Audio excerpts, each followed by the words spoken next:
Alright. So karon magbiyahe na sa Dakar mga kamaks. So natin ringkot dala mga kamaks. Kaya in kaso umuuwan, narabak na yung bagyo ano. Yan to ang helmet. Lah, grabe ka abog.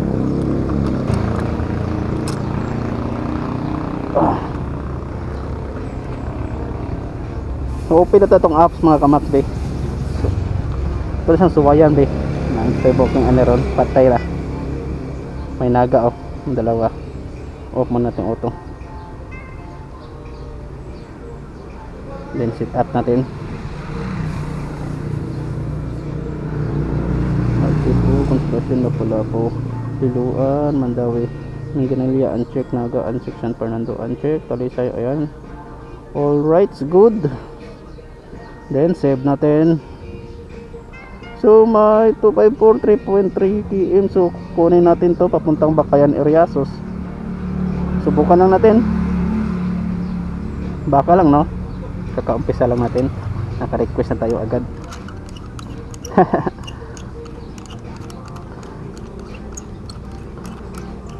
Wala siguro. Tagal.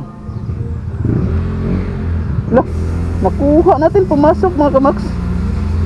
So tara, puntahan natin to. Mga ako naka-on ng motorcycle. Ayan, on natin to. Tapos chat natin na padong ta. Hi ma'am, sir, good PM. Padong ko.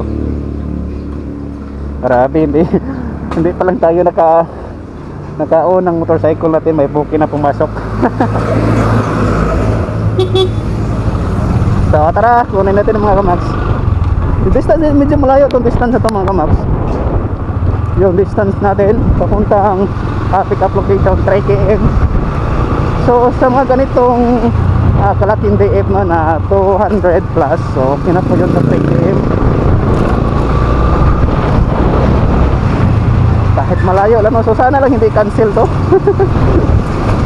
Grabe talaga, kaka-umpisa pa lang natin no? So bali, bumaba pa lang yung ratings ko mga kamaks. Kasi nga, kanina mga kamaks, habang sinecheck ko po yung yung Maxim apps kanina. Kasi wala pong ginagawa kanina no?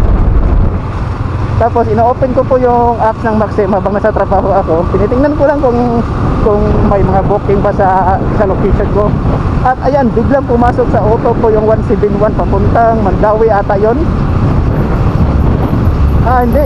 Parang hindi, ano lang yun, SM North Reclamation pala.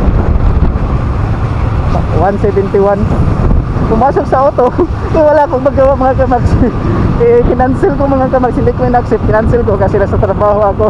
Gago talaga ako. Nag-open ako ng Maxim app habang nasa trabaho ako. Kaya ayan, gago, napasukan ako ng booking sa auto.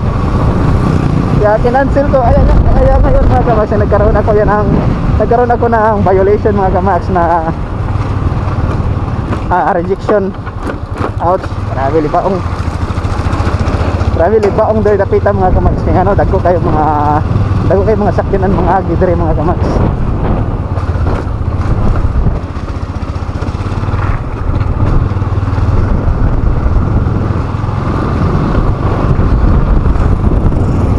Chris, di mo yun siya.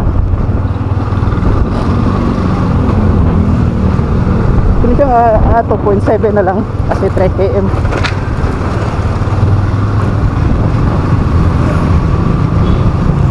Agay, nabutan pa tayo ng stop. Oh my god, dito tayo. para maka-U-turn tayo dito mga kamaks. Kasi seconds na lang no. Seconds na lang at mabutan na tayo doon sa stop. Kaya dito mag-U-turn tayo dito para tuloy-tuloy. Ayan. Galing ko talaga mga kamaks. Tapos ayan, U-turn tayo. Medyo malayo itong natin, yung booking na nakuha natin mga kamaks. Siguro nasa mga 25 km yata ito papuntang drop-off mga kamaks. Pero nag-try rin pa ito mga kamaks. Nagtuwa ko dili ihatag bitaw niya. Nagtuwa ko dili niya isulod sa kuwang apps.